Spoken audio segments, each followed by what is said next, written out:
Bueno, esta clase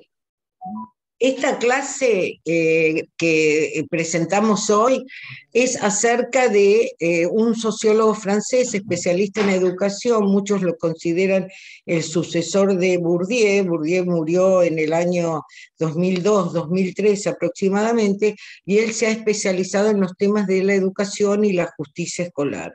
Lo que nosotros vamos a presentar en esta parte, la matriz social y cómo Dubet interpreta el cambio transformador que se está produciendo en esta etapa del capitalismo, que él la llama un capitalismo tardía o una modernidad avanzada. Él hace eje en el sistema escolar y lo analiza a partir de los conceptos de justicia e igualdad. Y se llega a replantear qué es la justicia, qué es la igualdad, cómo esa justicia tiene que ser pensada, si sigue siendo válido pensarla desde un formato homogéneo. Entonces empieza a analizar para ir profundizando sobre estos conceptos con respecto a cuál es la matriz social que pudo elaborar esas tesis. Entonces, él parte del capitalismo, fundamentalmente de la sociedad industrial, de la transición que se dio de la modernidad a esa sociedad industrial que cambió absolutamente todo, y piensa o plantea, bueno, cómo esa sociedad elaboró un pacto de solidaridad que unía a todos los individuos, a esa sociedad, pero que se asentó sobre tres pilares fundamentales, que fueron el trabajo, el individuo, con el formato de las instituciones y el concepto de la nación, cómo esa sociedad tuvo que construir esas representaciones, que fueron representaciones imaginarias, pero que orientaron también la práctica y la cosmovisión y la forma de leer la realidad para los sujetos. Y esas instituciones le dieron un nivel de integración, hicieron que esa sociedad, que esto fue algo común en todo en Occidente, con diferentes matices, fuera una sociedad sólida, pesada, que se basara en los lazos de cooperación y que pudiera articular los valores universales con las posiciones singulares de esos sujetos. Va a hacer una descripción y dice, bueno, cuando se produce la transición y los individuos huyen del campo porque se encuentran totalmente desprotegidos, se convierten en los outlets del mundo, los descartables, van hacia las ciudades, y ahí empiezan a vender su fuerza de trabajo como jornaleros. Eso va a generar un nivel altísimo de sobreexplotación, y a medida que se va desarrollando esa sociedad industrial, ¿no es cierto?, se va requiriendo de más fuerza de trabajo. Con el tiempo, esos obreros que consideraban que para el año 1840 no tenían nada que envidiarle a los esclavos, se van organizando en sindicatos y van peleando por sus luchas y derechos sociales. Por lo tanto, eso que había empezado a ser la agrupación de individuos se va coaccionando en relación al trabajo, porque el trabajo es el elemento articulador que va a asignar derechos, y esos derechos son el producto de las luchas colectivas. En esa sociedad, los individuos van a ocupar posiciones de clase. Esto es muy importante entenderlo, porque cuando Dubet trabaja con el programa institucional, habla de dos modelos. El primer modelo, que es una sociedad total y homogénea, que se orienta en función de la posición de clase de los individuos, y el nivel de justicia se mide por la distancia que hay entre las clases o sectores de clase, y lo que plantea este pacto de solidaridad es que los ricos van a seguir siendo ricos y los pobres pobres o trabajadores, pero va a ser más corta la distancia. Por lo tanto, a partir de la evolución del sistema y de las transformaciones permanentes que va dando la revolución industrial, esas distancias se tienen que acortar, y en términos de calidad de vida, todos los individuos de esa sociedad que están unidos a principios básicos y comunes van a mejorar. Es decir, acá él genera, siempre está trabajando con lo universal y lo singular y dice cómo se atan los individuos al trabajo. Primero se atan a partir de una conciencia de clase, son totalmente conscientes de que pertenecen a una clase social determinada y a su vez tienen una creencia y un débito con el otro que pertenece a su propio sindicato. Y él sabe a través de este pacto de solidaridad que aportando en forma cada vez más abstracta, porque él cuando se le hacen sus descuentos en el sueldo no sabe para qué está aportando a una caja, porque después va a recibir jubilación, obra social y demás, sabe que a futuro él se va a hacer un beneficio que no solamente lo va a tener él, sino que lo va a tener su familia. Y a su vez, él es un aportante más, pero a su vez cuando él tenga un problema, tenga un accidente de trabajo, tenga una enfermedad, todos a partir de ese fondo solidario, piensen ustedes en las obras sociales, van a contribuir y se van a hacer cargo de eso. Por lo tanto, hay un pacto entre los miembros de cada clase y el trabajo es el gran velo protector que encubre a todos. El segundo de los ejes que Dubet va a tomar es el tema de las instituciones. Así como dice que nosotros elaboramos nuestra propia identidad a partir del trabajo y nos presentamos no por nuestros valores, no por nuestras creencias, sino por lo que nosotros somos y hacemos, ese proceso, que es un largo proceso, se da y se debe a cómo entiende Dubé la educación. Dice que la educación, y después eso lo vamos a ver en los Power que preparamos, la educación no es solamente instrucción, sino que es socialización. Pero ahí él está trabajando con ese clivaje entre lo universal y lo particular, en el cual el individuo tiene que encontrar los dispositivos a partir de las instituciones para que se pueda autocoaccionar y para que pueda reprimir sus pulsiones, sus pasiones, sus instintos, pero a su vez que incorpore esos valores universales que lo atan a una moral pública, que lo atan a creencias, que lo atan al respeto del otro y fundamentalmente a la nación y lo hacen ciudadano, y ese proceso solamente se logra a partir de la familia y a partir de la escuela. Por eso la escuela es la institución básica de la modernidad, porque a través de ese proceso de disciplinamiento homogéneo, todos van a recibir los mismos valores, las mismas creencias, los mismos contenidos y se van a sentir parte de una institución. Por lo tanto, en ese sujeto va a coexistir lo universal y lo particular y él habla de individualidades institucionales. Esto es realmente un concepto re valioso porque dice que ese individuo no es el simple Homo sapiens que está en el mercado y actúa en función de sus lógicas utilitarias y sus beneficios, sino que ese individuo está sujetado por una institución.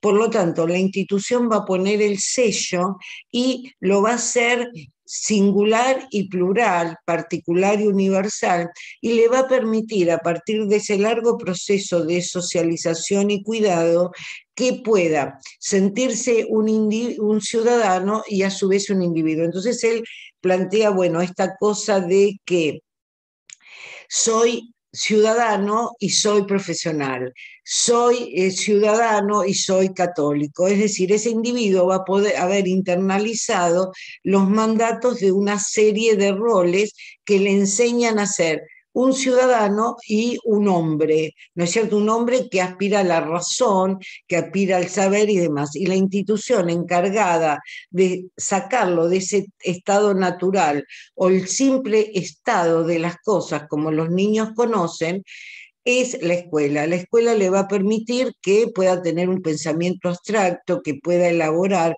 que pueda manejar ese clivaje entre lo público y lo privado, y a su vez ser parte de un todo. Esto es realmente importante, por eso después se va a decir, bueno, estamos asistiendo a una crisis profunda de las instituciones, también fundamentalmente estudia la escuela, no sabemos cómo va a ser la sociedad dentro de 20 años y realmente esta crisis no es una crisis específica de la escuela, es una crisis de la socialización, porque no sabemos qué sujeto estamos produciendo. Y ya no tenemos un sujeto clonado a las instituciones, sino que tenemos sujetos que responden por sus propias experiencias, y esto descoloca a los docentes. Y el tercer elemento en este pacto de la solidaridad es el concepto de nación. ¿Cómo hizo estas sociedades para elaborar qué era una nación cuando Europa, piensen que esta es una tesis muy europea, no sería esencialmente lo que se da en América, sobre todo en la América nuestra, en la América latinoamericana. En Europa, que coexistían dialectos, cada territorio tenía sus propias tradiciones, aparte se mezclaban las razas, había temas de etnicidad, comunidades culturales diferentes. Cuando surge el Estado moderno, el Estado se propone unificar eso, y eso lo tiene que hacer unificando en función de una lengua, unificando en función de un sistema métrico, un sistema horario, unificando todo y fundamentalmente bajando valores que me hagan sentir que soy parte de una nación. Es decir, entre el individuo y la sociedad hay una abstracción. ¿Cómo la vive ese individuo a partir de internalizar el concepto de nación? Ese concepto de nación, que va a ser la elaboración de un mundo simbólico, una comunidad imaginada, después se va a plasmar con el Estado. El individuo va a terminar confundiendo nación y Estado y va a ser indistinto. Y ahí se va a sumar la política, la economía, y todo esto, este proceso es un proceso importante porque todos nos vamos a sentir partes de un territorio, un territorio que hay que llenarlos con ritos, con costumbres, hay que reconstruir una historia, hay que reconstruir una geografía, y también la escuela va a ser la encargada de transmitir ese concepto de nación. De ahí la importancia de pensar a la escuela como un santuario, que eso lo vamos a ver. En contraposición a esto, y en función de todas las crisis que se vienen manejando a partir de la década del 70, es una crisis muy larga, y después con el derrumbe del muro de Berlín y la terminación de la Guerra Fría, se empieza a producir un auge de crisis sucesivas que van colocando a esta sociedad y la van fracturando. Entonces él va a decir, bueno, salimos de un modelo totalizador y entramos a un modelo de fragmentos. La tesis de la solidaridad pierde consistencia, va perdiendo fuerza, y el concepto de clases desaparece y empiezan los grupos. Entonces él dice, bueno, surge una tesis fundamentalmente de la Comunidad Europea, de la OCDE y de los organismos internacionales, que reemplazan el tema de la solidaridad, la integración, por el tema de la cohesión social. El tema de la cohesión social lo plantea, bueno, como enunciados prescriptivos que dan cuenta de ciertas cosas, donde los grupos son importantes, donde ya no se apela a ese corpus donde las prácticas y las representaciones simbólicas tenían nivel de coherencia, sino que el concepto de clases sociales va a ser reemplazado por el de capital social, donde las instituciones se van a hacer cada vez van a entrar en tensiones porque no pueden resolver conflictos, porque aparte la globalización genera un mundo nuevo. Es decir, acá esto es importante, las sociedades se hacen muy abiertas, los mercados se globalizan, los obreros, muchos oficios, muchas profesiones empiezan a caer en procesos de precarización, la sociedad se divide, ya no es una sociedad unificada en torno al trabajo, sino que empiezan a haber deslocalizaciones geográficas del trabajo, se instalan fábricas en la periferia, los obreros ya no saben quiénes son sus patrones, se rompe ese modelo fordista de trabajo, por lo tanto, esos patrones van a ser representados por gerentes o CEOs, y eso va a generar, aparte, mucha inestabilidad con respecto al trabajo. Es decir, ya no voy a tener una trayectoria de clase, sino que mi trayectoria va a ser individual. Y aparece el concepto de la minoría. Esto es realmente importante. Antes de entrar a estos dos modelos, el segundo gran eje de Dubet es, bueno, ¿qué pasa con el concepto de la justicia? Entonces él plantea en temas específicos para la educación tres ejes que se planteó la escuela. Primero, ser una institución transmisora de saber. Segundo, incorporar a la mayor cantidad de población infantil, que en eso fue exitosa, y plantea tres tesis: la igualdad de acceso, la igualdad de oportunidades y la igualdad de resultados. Estas tesis, en estas tres tesis, está jugando, ¿no es cierto?, el concepto de justicia. La primera tesis, la tesis de la igualdad en el acceso, es un poco el mandato que se dio en la escuela de incorporar a la mayor cantidad de niños posibles a la institución. ¿Por qué? Porque había que alfabetizarlos, había que hacerlos ciudadanos de una república, había que homogenizarlos. Y aparte, la escuela era una institución exitosa en cuanto a la disciplina. Esta tesis, todos los países, el acceso lo fueron logrando a mediados del siglo XX, ¿no es cierto? La mayoría de los países, sobre todo los países periféricos, pudieron lograr universalizar la escuela primaria, que fue el primer derecho que la burguesía le concedió a la infancia. Nosotros hemos visto que la burguesía ilustrada, la burguesía racional, estuvo dispuesta a pagar esa alfabetización porque necesitaba empleados, obreros, que supieran leer y escribir, que entendieran consignas, que incorporaran esas pautas de trabajo. Y la escuela le enseñaba eso, y después era muy fácil que se convirtieran en fuerza de trabajo organizada. Eso se logró. Ahora, a medida que la sociedad industrial fue requiriendo de otras complejidades y de otras necesidades, el sistema se fue expandiendo, y lo que era universal la escuela primaria, en la mayoría de los países europeos, la secundaria se convirtió en el ciclo obligatorio y necesario, fundamentalmente porque había que cualificar más mano de obra.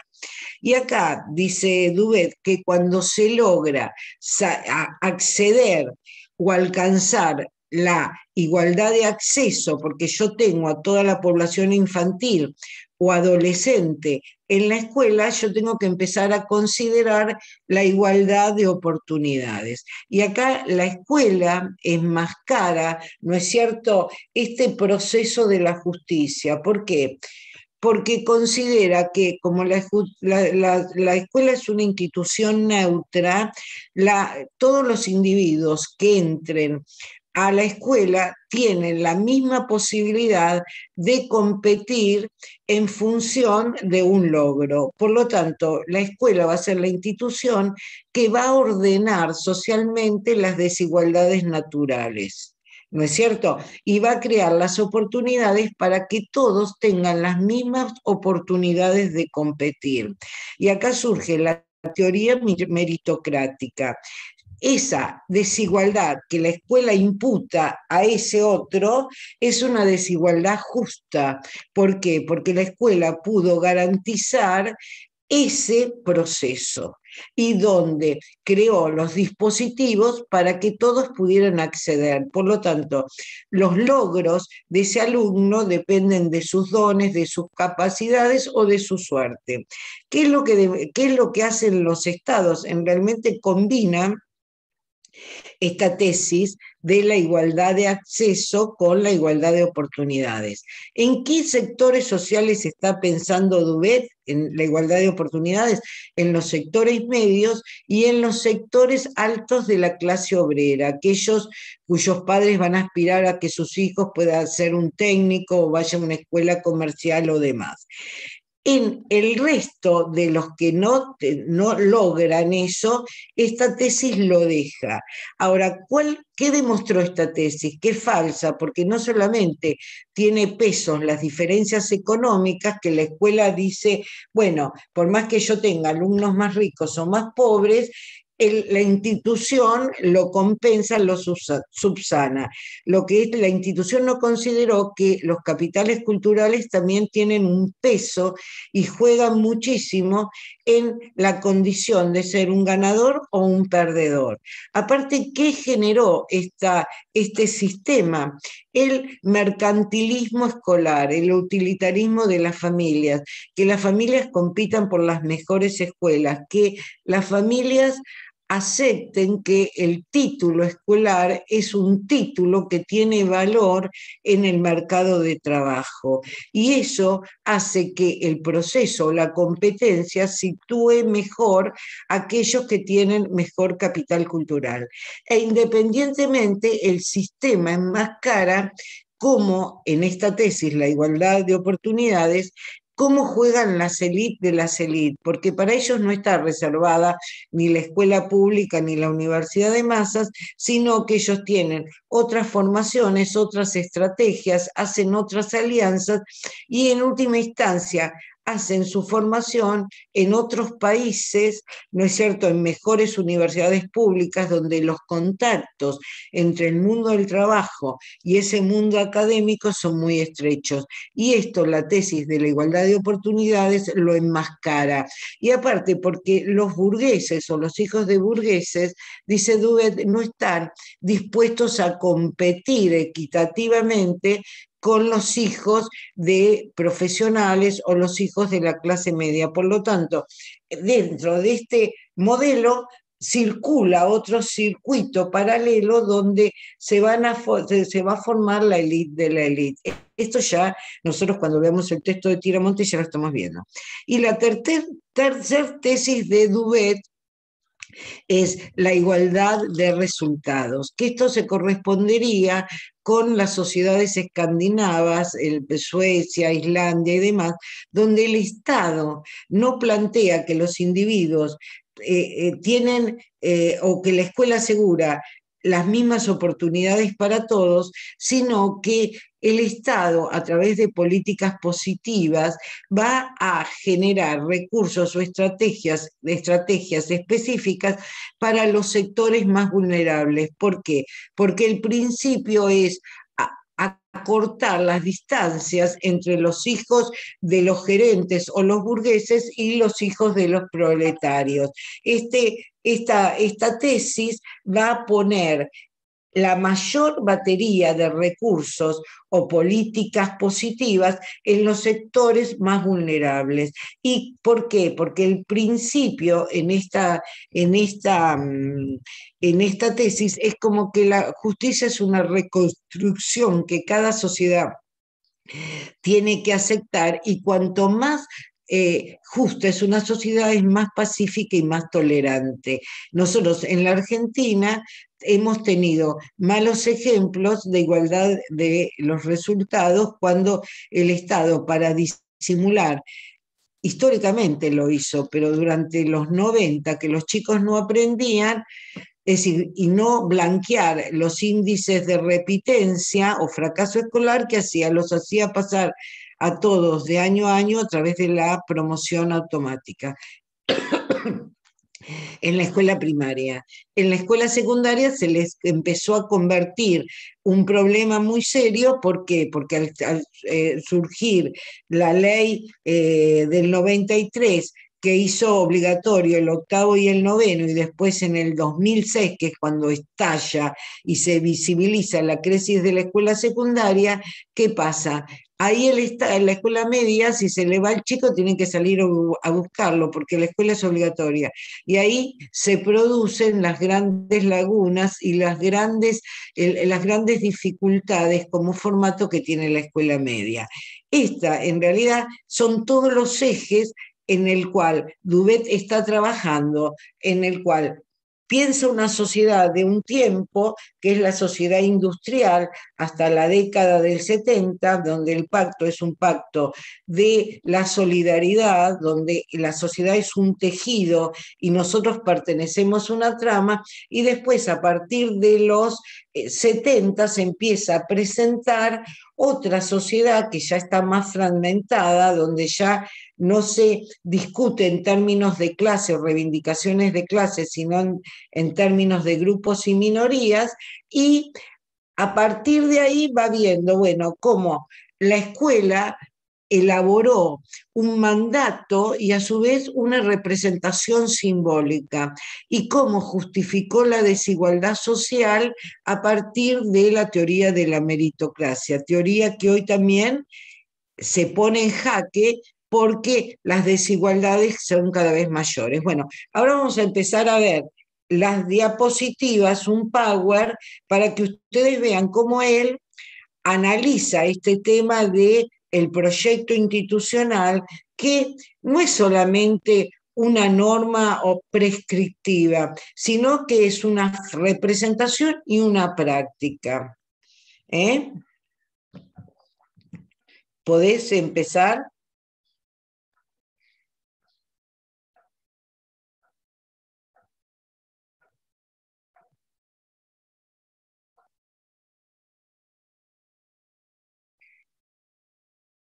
Bueno, es decir, piensen que el eje de Dubet va a ser la desigualdad educativa. Ahí, ¿a quién va a citar? Es decir, va a citar al programa institucional. La institución escuela necesita un programa que se legitima. Y podemos ir al programa, ¿no? Entonces, en ese programa van a estar las instituciones, van a estar los individuos. Esta es la primera, ¿sí? Bueno, acá, programa institucional, vamos una por una. El programa institucional se va a definir como el trabajo ejercido sobre los otros. Acá hay un mandato que la sociedad impone a la escuela y le va a decir, vos no sos solamente una institución para transmitir saber, sino que vos tenés que hacer un trabajo de inculcación, tanto consciente, ¿no es cierto? Consciente a través de contenidos, pero inconsciente sobre los otros. Nosotros te imputamos la responsabilidad que eduques, formes y cuides. ¿Eh? Que eduques a través de contenidos curriculares, disciplinas científicas, formes en valores, en creencias, me hagas parte de una nación, de electos de una nación, me convoques y me formes como ciudadano y me cuides. Me enseño cómo me tengo que cuidar, cómo tengo que cuidar a mi propio cuerpo. Y esto es una cosa interesante porque históricamente el cuerpo de los niños fue el cuerpo de los adultos, y los adultos podían disponer de ese cuerpo. Es decir, y a su vez el castigo era parte de ese proceso educativo. Por lo tanto, hasta no demasiado tiempo atrás, las escuelas también castigaban a los niños. Hoy, con todas estas pedagogías del cuidado, nadie puede osar ponerle la mano encima a un alumno. Pero esto también encubrió muchas cosas, ¿no? Este concepto de cuidado encubrió muchas cosas. Ahora, fíjense que está saliendo a la luz en Francia el tema de la pedofilia en la Iglesia Católica. Se calcula en 70 años hubo más de 300.000 casos, está todo registrado en actas, pero también en la pedofilia que ejercían los intelectuales, filósofos, Foucault, sobre los niños, que es un verdadero escándalo porque ser un Foucault, un Bourdieu, ser un intelectual en Francia es ser un personaje social relevante. Incluso el Estado en sus últimos años se hace cargo de pagarles casas factuosas, tienen remuneraciones muy fuertes y esto también juega en las tramas de las instituciones. ¿Qué tenían que hacer estas instituciones? Combinar la socialización de los individuos con la formación de los sujetos. En la escuela es una forma, es un proceso de socialización, ¿no es cierto? Que me va a convertir a mí en un sujeto. Yo soy un sujeto sujetado a las instituciones y desde esa subjetividad tengo razón. La escuela tiene que desarrollar mi razón, tiene que controlar mis emociones y tiene que instalarme una serie de roles que a mí me permitan funcionar en el mundo público y en el mundo privado.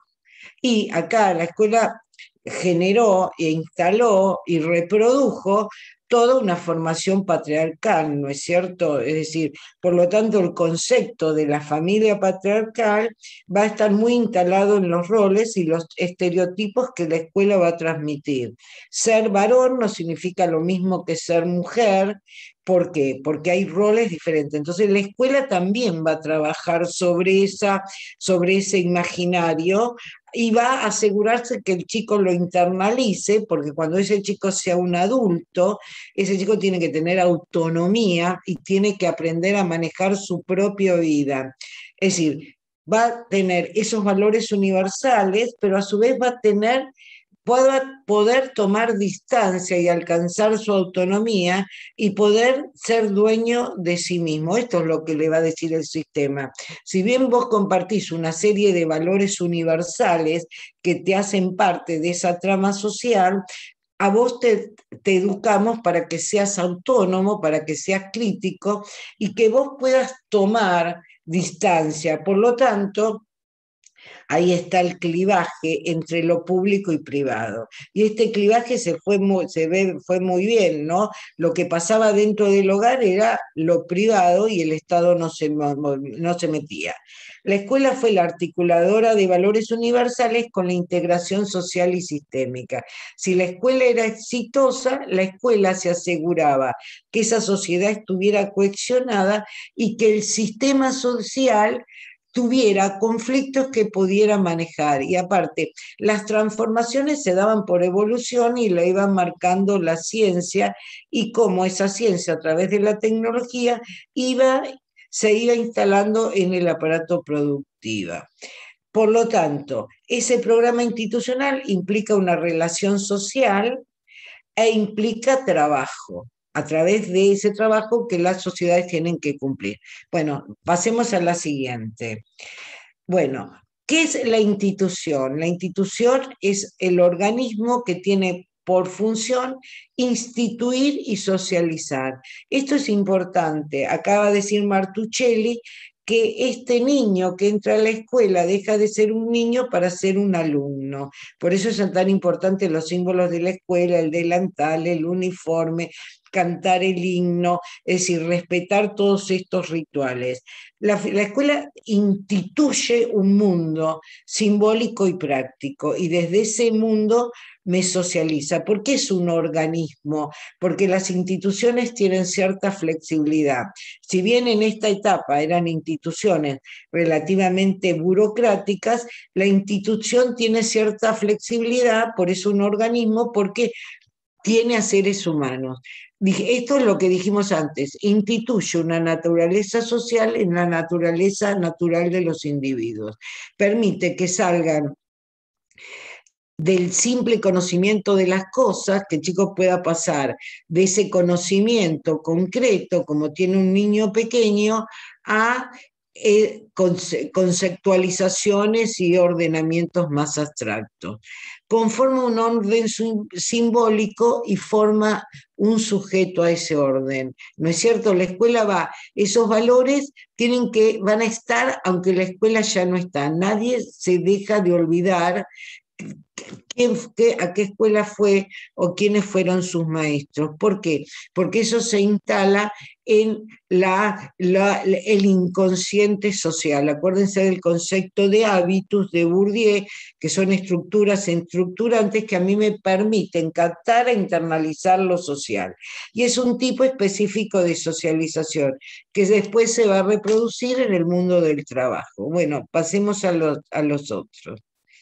Bueno, esa socialización que desarrolla un fuero interno, yo lo tengo metido adentro, es mi inconsciente, es el inconsciente social un poco del que habla Freud, es el superello. El individuo se libera obedeciendo las reglas, pero tomando distancias de ellos, y va a aprender a partir de ritos y disciplinas, que va a formar su libertad subjetiva.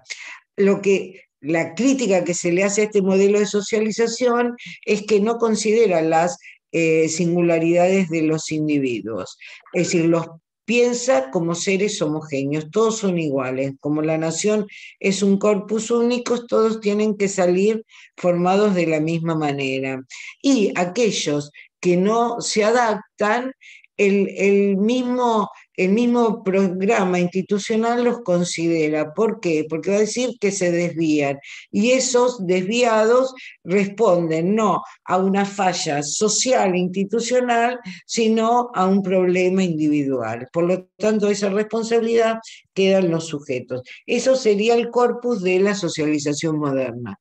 Bueno, pasemos ahora a la siguiente.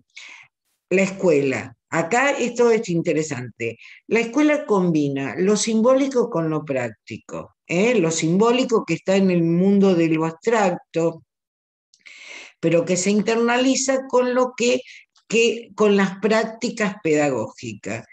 El trabajo es concebido como una vocación.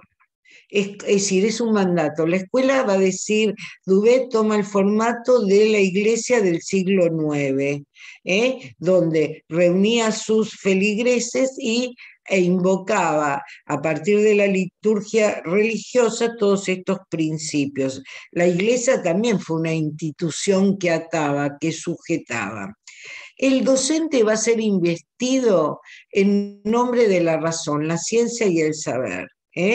Esto es realmente importante. Nadie va a cuestionar al docente, porque el docente tiene la razón, tiene la ciencia y tiene el saber, y eso es lo que tiene que transmitir. La escuela va a ser un santuario separado de la sociedad, va a ser pensado como un santuario, como fue pensado en la iglesia.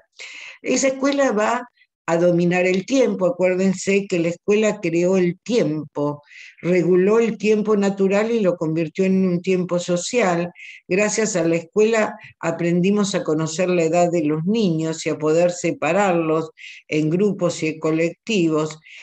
Organizó un espacio, no puedo dar clase en cualquier lado, tengo que dar clase en una estructura, por eso es tan importante la arquitectura escolar, dónde están las aulas, dónde está el baño, dónde está la dirección, cómo se ejerce desde ese espacio el control, y creó una regularidad para existir. Todos empezamos las clases el mismo día. Ayer el Consejo Nacional de Educación estableció que se empiezan las clases en el país el 3 de marzo y lo terminamos la misma fecha, tenemos que cumplir 190 días de clase. Generó una regularidad en la tarea, separó las áreas disciplinares, le dio un tiempo, un formato. Pero ¿qué otra cosa es importante de la escuela? Que la escuela como santuario no permite que entre en la vida social. Los problemas de los alumnos, el dinero, el sexo, no se habla de nada, solamente de el saber, los contenidos, los valores. Las dificultades, las dudas del individuo no se toman. Por eso es concebida como un santuario. En la escuela no entran los problemas de afuera, está ajena. Y cuando hay problemas en la escuela, se resuelven en los términos que la escuela fija. De ahí los reglamentos y de ahí también de cómo investir al docente. Pasemos a la otra.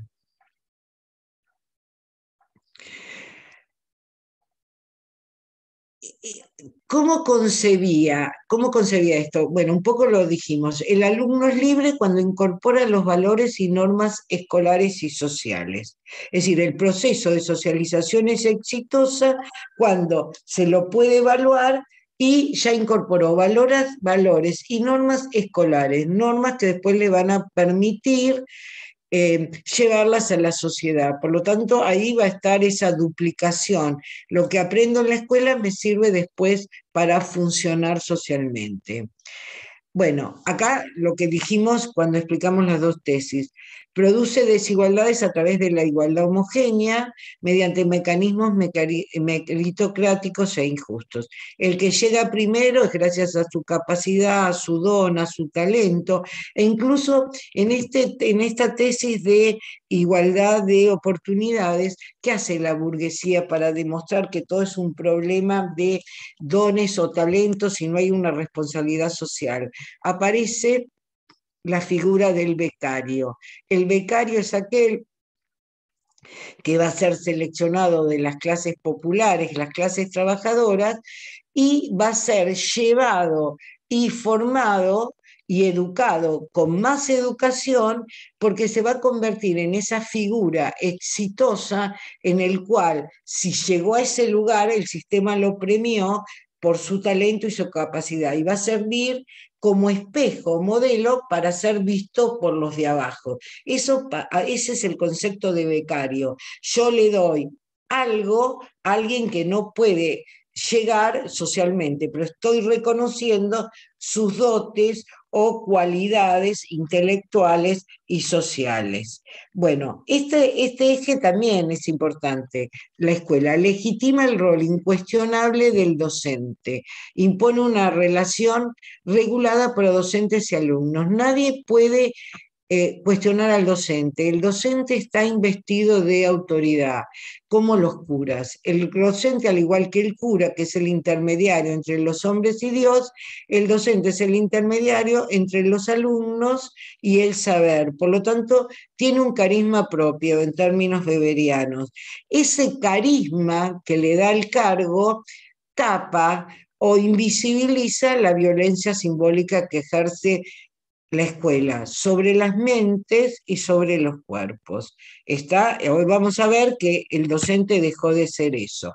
Este modelo funcionaba muy bien en el Pacto de Solidaridad. Ustedes cuando lo lean, nosotros se los vamos a suministrar. Ustedes, yo tengo preparado lo que es el pacto institucional y lo vamos a colgar y con el Power y van a ver, ustedes lo van a tener que articular al pacto de solidaridad y al pacto de cohesión social. Bueno, pasamos a la próxima. Bueno, acá es esto lo que yo hablé anteriormente, ¿no?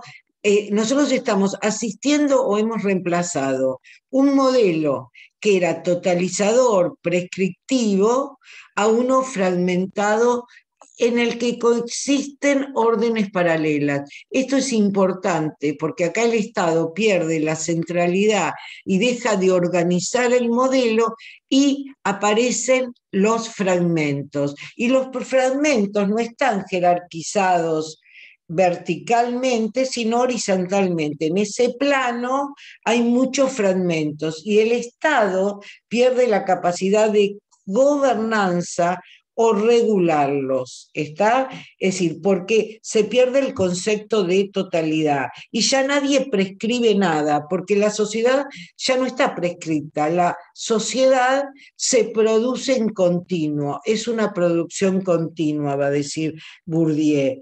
Por lo tanto, ya no hay un relato que pueda integrar todos esos mini relatos o esas representaciones simbólicas. En esta cultura, es decir, coexisten modelos de vida desigual. Acá ya la desigualdad ya se visibilizó, pero ¿cómo ya no se va a hablar de igualdad, sino de equidad?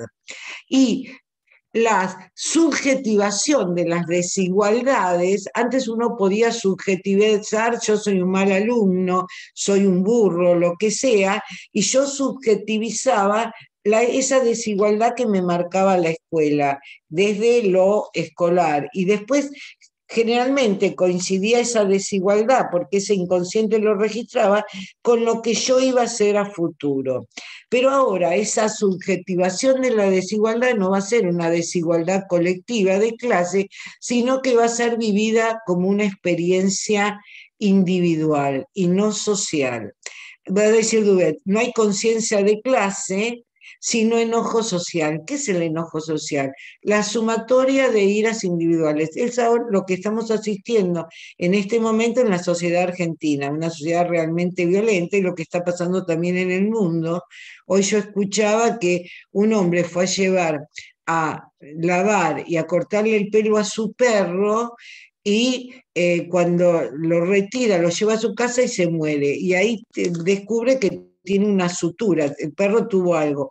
Entonces va a la veterinaria con su esposa, que es una abogada muy conocida de la zona oeste de Buenos Aires, y lo muele a golpes el veterinario, y el veterinario termina en terapia intensiva. Está en terapia intensiva y nadie sabe cómo va a salir. Bueno, eso es el enojo social. Yo no puedo canalizar mi ira a través de reclamos colectivos, sino que yo la expreso individualmente. Ya hay, la clase se fragmenta en la más clara diversidad de variantes. ¿Por qué? Porque nosotros esto lo vamos a ver en la clase que viene, es decir, estamos asistiendo a la cuarta revolución tecnológica. Por lo tanto, ese mundo del trabajo, que era un mundo compacto, con oficios generalmente manuales y profesiones, también entra en un proceso de desintegración social, tecnológica, geográfica. Por lo tanto, van a surgir cientos de colectivos diferentes que van a hacer cosas distintas, algunos, y otros no van a hacer absolutamente nada, porque va a surgir, como en la primera etapa del capitalismo industrial, los inservibles, los que aún va a decir Duvet, no sirven ni siquiera para ser explotados, los que otros hablan en términos de descartables. Por lo tanto, yo respondo ahora a partir de mi experiencia individual y elaboro el mundo a partir de mis propias experiencias. Y esto va a entrar con muchísima fuerza en la escuela, porque por primera vez ya no voy a tener sujetos homogéneos, sino que voy a tener sujetos reales. Bueno, pasemos a la otra.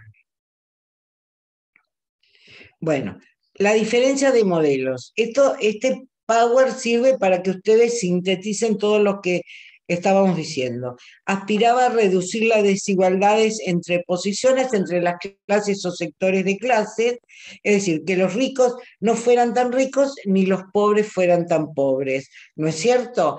Es decir, el modelo tampoco aseguraba una movilidad social real, pero sí que ciertos individuos se podían escapar y ascender, como ciertos individuos se podían caer. Este primer modelo es conservador y corporativo, conservador porque una vez que consigue derechos no renuncia a ellos, es corporativo porque se defiende su propio colectivo. Piensen, yo soy trabajador del Banco Provincia. ¿Qué hacen los bancarios? Pongo un ejemplo de los bancarios. Cuando tengo a mi hijo, lo más probable es que sea también un empleado del Banco Provincia. Eso es la corporación. Se defienden endogámicamente. Pero el modelo imputa la responsabilidad a lo social, las víctimas son los obreros, los sectores trabajadores. Este modelo, dice Duvet, está agotado. Es el modelo europeo de clases sociales, es el modelo que pensó Marx para describir a la sociedad capitalista.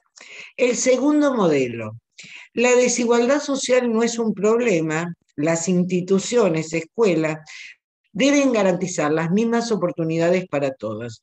Las víctimas son las mujeres, las minorías, los inmigrantes, todos aquellos que son discriminados, porque en este modelo no hay explotados, sino discriminados.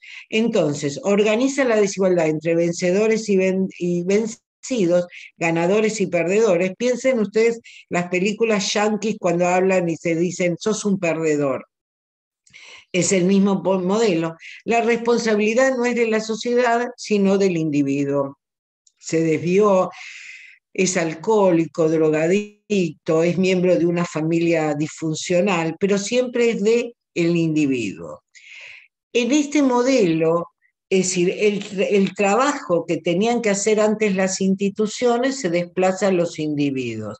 Y acá, ese trabajo en los individuos va a depender mucho de cuál es el capital social que tiene el individuo y sus capitales culturales. Y cómo esa familia lo dotó de esos conocimientos y de esos registros para que ese individuo pueda salir al mundo. Y acá es donde se produce la desigualdad. Lo que pasa que como es simbólica se torna invisible. Es decir, la desigualdad económica puede llegar a verse, aunque los burgueses o los CEOs o los millonarios la disimulan cada vez en mayor medida a través de los paraísos fiscales y ciertas formas de mecanismos financieros. Pero lo cultural, acuérdense de Bourdieu, es invisible porque se da en el mundo de lo simbólico y se da también desde lo inconsciente. ¿Qué hace el modelo? Genera el debilitamiento de los sistemas simbólicos. Se acaba de decir Duvet, bueno, el individuo funciona con registros diferentes y va a perseguir sus derechos o su lucha a partir de este registro. Y el mejor ejemplo es cómo el individuo asume a la familia, no ya como un modelo o una trama que prescribía roles y organizaba trayectorias biográficas y laborales, sino que la familia es una trama donde el individuo va a tomar esos dispositivos y va a poder desarrollar en función si la familia se le da o no esas disposiciones múltiples. Por eso es que la familia también entra en crisis y aparte porque se replantean otras formas de relación, aparece decir, nuevas prácticas o la legitimación de prácticas que existieron siempre, pero que estaban totalmente deslegitimadas y reprimidas, como la homosexualidad, y aparte yo no me caso para siempre, sino que, bueno, yo puedo elegir una variedad. Bueno, esto es decir, este debilitamiento se da en todos los órdenes, por eso hablamos de órdenes paralelos, y ese individuo se tiene que autorreproducir permanentemente y permanentemente tiene que dar respuestas. Piensen en la sociedad líquida, que posiblemente ustedes ya lo trabajaron. Bueno, pasamos al otro. Bueno, entonces, como dijimos, la socialización se da a través de las propias experiencias, los individuos son desiguales y singulares, se acepta. Entran a la institución individuos reales y cada cual es portador de una desigualdad, ser gordo, flaco, ser discapacitado, ser mujer, ser un inmigrante, ser un cabecita negra, ser un villero, que me hace singular. Por lo tanto, es lo que después Karina Kaplan va a hablar de la sociología de las emociones y cómo este dolor social, el estigma, la humillación, la falta de respeto, va a deteriorar toda la autoestima de esos singulares. Acá, este modelo es un modelo en crecimiento. ¿Sí? El primer modelo está agotada, este es un modelo de crecimiento. Y por eso, como va creciendo y va generando registros distintos, la escuela no puede procesar tantos cambios, ¿está? Por lo tanto, todo queda librado. Vamos a ver, pasamos a la otra, a la docencia hoy. ¿Qué es la docencia hoy? No es un cumplimiento de un rol, lo que a mí me enseñan en los institutos de formación docente o en la facultad no se necesariamente coincido con lo que yo voy a terminar haciendo. Esa, hoy se convierte en la docencia no en una vocación, sino en un oficio artesanal. El docente lo tiene que estar recreando y reprocesando cotidianamente, porque va a depender en parte de los grupos que le toque atender y va a depender de esos sujetos o esas individuales que tenga. ¿Eh? La crisis de la escuela, como había dicho antes, es una crisis más profunda porque es la crisis del proceso de socialización, de cómo subjetivamos a los sujetos. Y esta práctica docente está sumergida en problemas cotidianos. Es decir, no sabemos qué va a aparecer, la violencia en la escuela, es decir, que se suicide un alumno, el embarazo adolescente, las disfuncionalidades que tienen las escuelas privadas, porque esto no solamente pasa en las escuelas públicas vulnerables. El otro día yo escuché que en una escuela primaria de Córdoba, un chico de 8 años, que posiblemente iba a una escuela privada, era un chico gordito y le hacían bullying, y uno de los pibes que permanentemente le hacían bullying le puso en la mano un alacrán. El chico se descompone, la escuela llama al servicio médico, el servicio médico tarda 2 horas, termina asistiendo a la familia que lo lleva al hospital, y el chico estuvo a punto de morirse y terminó en terapia intensiva. Es decir, estas violencias se dan en todos los sectores, pero ahora la tarea escolar no solo se centra en el aula y en las prácticas pedagógicas clásicas, sino en otros contextos. Y una de las cosas que dice Duvet, pierde unidad, homogeneidad, sistematicidad y coherencia. Yo no sé qué va a entrar, por lo tanto, la tarea no es enseñar, sino crear las condiciones para que yo pueda enseñar. Y esto es terriblemente desgastante. Vayamos a la otra. ¿Qué se le impone al docente? La motivación del alumno. Yo no tengo un alumno que se va a sentar y va a asimilar y va a ser un alumno pasivo, sino que yo lo tengo que motivar permanentemente, porque al vivir en una sociedad de hiperconsumo, el nivel de satisfacción de una cosa es muy corta, por lo tanto yo tengo que crear estímulos permanentes. Hay un cansancio del docente, porque tampoco a él se le dan espacios ni de motivación ni de escucha. ¿Está? Entonces, hoy la escuela ya no es la instrucción disciplinar, no es enseñar contenidos, sino que la escuela, esa condición que es de ser de transmisora de saber, se ve totalmente limitada por las problemáticas individuales y sociales. Los alumnos, como dijimos, son sujetos reales con dificultades para enfrentar sus propias vidas y procesos de constitución de la subjetividad. Esto es muy fuerte y nos ha pasado a todos.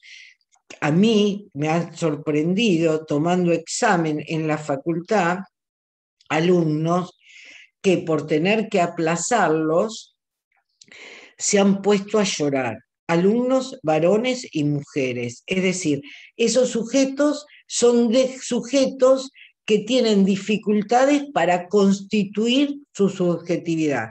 Yo, cuando era un estudiante, nunca hubiera osado en llorar, por más que me sintiera humillada y lacerada. Lo último que hubiera hecho ante un profesor, y eso que tuve uno terrible, hubiera sido llorar. Está hoy los sujetos reales, estos sujetos, por eso se la llama la generación de cristal, porque son sujetos frágiles, tienen problemas para constituir su subjetividad. Y aparte porque se lo tienen que replantear permanentemente, porque esta sociedad y esta sociedad del hiperconsumo y esta sociedad de los medios y las más medias y las redes lo enfrentan a desafíos permanentes.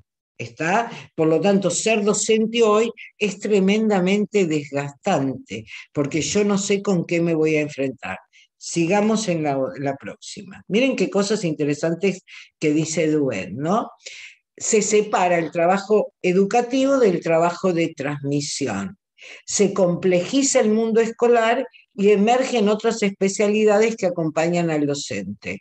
Esto es importante, dijimos que va a ser un oficio artesanal, la tarea se va a profesionalizar, el docente va a requerir más años de estudios, ya no va a ir a una escuela normal, ¿no es cierto? Cada vez se le exige más, va a ser evaluado a través de pruebas internacionales, si bien ahora todavía no se evalúa el docente específicamente, se lo evalúa a través de las pruebas de rendimiento escolar al que se somete sus alumnos, y otras especialidades entran. ¿Por qué? Porque el docente tiene que cobijar, escuchar, sostener, y en muchos casos, muchas veces, hasta ser padre o madre. Incluso cuando ustedes vean el trabajo de Tiramonti, van a ver cómo plantea, cuando ella analiza las escuelas, tanto públicas de privados, las escuelas de élite y las escuelas populares, como incluso en las escuelas de élite, muchas veces los padres eligen ciertas escuelas porque no pretenden que el docente sea un transmisor de conocimiento meramente, sino que sea un acompañante y que lo sostenga a su hijo. ¿Por qué?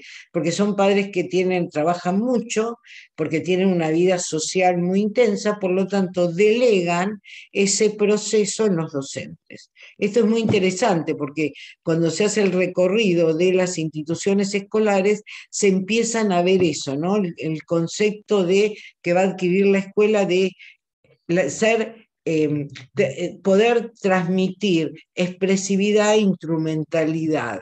Que antes no se le ponía. Bueno, sigamos. ¿Cuántas faltan? Ya estamos terminando. Bueno, ¿qué es la justicia escolar? Después de todo este gran desarrollo, él vuelve a plantearse qué es la justicia escolar. Entonces dice, bueno, hay que replantear qué es la justicia escolar. Primero tenemos que definir qué es común, qué queremos que se le enseñe a los chicos en nuestras escuelas. Eso implica replantearnos como nación, aunque ya se esté en un proceso de disolución, nadie sabe dónde está ese imaginario de nación, como Estado. Es decir, necesitamos construir un piso común. Sin ese piso, ¿no es cierto? No podemos pensar la justicia escolar. Tenemos que discutir acuerdos previos en torno a la igualdad. Tenemos que poner en jaque filosóficamente y sociológicamente qué entendemos por la igualdad. Hoy reemplazada por la equidad, mal reemplazada, porque la equidad es un concepto muy, muy tramposo. Tenemos que reconocer las diferencias sociales, cosa que no había hecho la primera escuela, para alcanzar la equidad, pero nos tenemos que nutrir de esas diferencias sociales. Por eso la escuela no puede ser la misma para todos, pero tenemos que tener como utopía que la escuela tiene que enseñar contenidos y principios de calidad para todos. No tenemos que pretender que los hijos de obreros o de sectores vulnerables vayan a las mejores escuelas. Lo que tenemos que pretender, que era lo que pautaba la tesis de la igualdad de oportunidades, es que todos reciban educación de calidad. Tenemos que aceptar que las desigualdades se manifiestan en la distribución y escasez de los recursos. Sus consecuencias generan inclusiones desiguales y prácticas excluyentes. Este es un tema muy importante que nunca se discute en la educación, que queda velado, que es decir, bueno, ¿cómo redistribuimos los recursos? ¿Dónde ponemos la plata? ¿A quién se la damos? ¿Cómo queda encubierto? Es un gran tema de la educación privada. La educación privada es subsidiada en el mundo. Solamente un 10% de la educación privada es verdaderamente privada. Pero también va a decir Duvet, nos tenemos que plantear por qué los padres huyen de la escuela pública y ponen en jaque la calidad de lo que enseñan. Es decir, si los padres huyen a la escuela privada, tenemos que también plantear qué hace la escuela pública. Entonces, acá esto es importante. Si la escuela, el sistema, tiene que empezar a aceptar la desigualdad y la diferencia, nosotros tenemos que hacer estudios, va a decir él, microsociológicos, para saber dónde tenemos que poner el dinero. Se requiere de una reforma tributaria equitativa, donde los que más tienen paguen más, que eso tampoco se hace en este país, y a su vez nosotros tenemos que cambiar los formatos educativos, porque los chicos, de acuerdo a esos sectores sociales o del mundo del que provengan, requieren formatos diferentes. Esa escuela única, igual para todo, no sirve. Y acá las consecuencias, y esto ustedes lo tienen que palmar después con lo que nosotros vamos a dar de Tiramonte y Sarabi, ¿no es cierto? Que es lo que dejó el sistema. La expansión de las matrículas reforzó la estratificación a través de las políticas focales. Esto es una clara alusión que va a hacer Terigi a cómo, si bien la escuela metió a más chicos dentro de la escuela, lo que hizo fue estratificar. Y la estratificó aún más porque a través de lo que le decían los organismos internacionales, empezó a elaborar para estos sectores políticas focales. Piensen en lo que decía el Banco Mundial y todo lo demás. Pero lo único que hizo fue estratificarlo, porque cuando ese chico sale de esa escuela, lo más probable es que ni siquiera acceda al mercado de trabajo formal, que sea un precario y que esté muy descualificado. Entonces, se conformó un mercado escolar en que prima el utilitarismo de las familias y de mayor rentabilidad escolar. Es decir, las familias de clase media o clase alta cada vez demandan más a la escuela y le exigen que lo que se le enseñe les asegure triunfar en la vida futura, porque el futuro es muy incierto, genera muchas, muchas zozobras, y lo que va a decir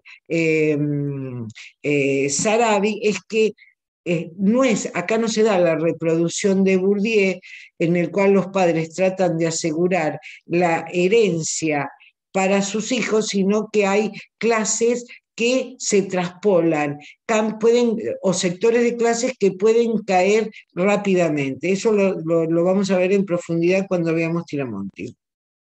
Entonces, otro de los problemas que tiene el sistema educativo es que está atravesada por la existencia de comunidades escolares con distintos patrones culturales y de socialización.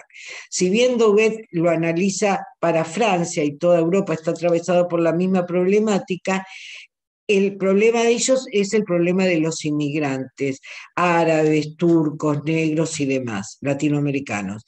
Nuestro problema tiene que ver con los más vulnerables, con los más pobres de los pobres y con aquellos excluidos que ni siquiera pueden entrar al sistema. Y aparte, con ciertas comunidades, por ejemplo, que eh, con el concepto de gueto generan sus propios patrones culturales. Hay un caso muy famoso que se dio en el 2000, que cuando los chicos, y esto se ve patentemente en la escuela secundaria, cuando los chicos entraban a la escuela, era una escuela de una comunidad súper dura y marginal del conurbano, el director de la escuela había hecho un pacto con ellos que cuando entraban tenían que dejar las armas, tanto revólveres, pistolas, cuchillos, en un armero.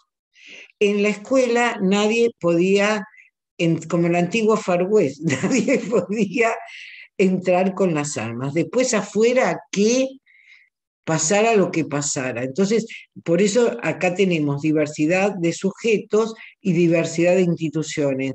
Y nadie le puede dar lo mismo porque necesitan cosas distintas. Entonces, lo que va a decir es, salgamos de un modelo institucional prescriptivo y entremos a un modelo relacional y político.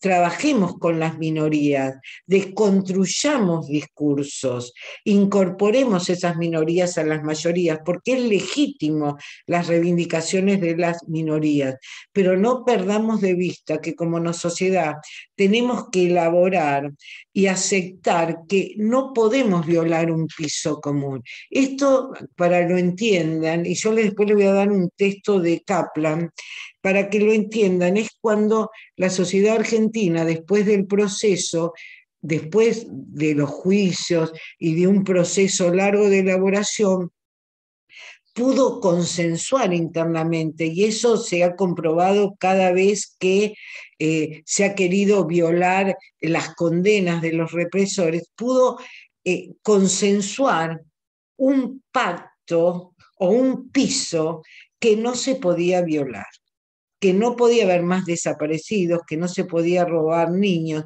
que como sociedad no se iba a tolerar. Bueno, lo que Dubé, traspolando un ejemplo a otro, lo que está diciendo, si nosotros queremos recrear ese sistema educativo, porque aparte tiene que funcionar como sistema, porque el sistema es lo único que me asegura la justicia social y donde el Estado lo puede regular y puede generar políticas activas, políticas de empoderamiento positivo, tenemos que hacer entre todos, minorías y mayorías, un piso de calidad en el cual puedan acceder a todos.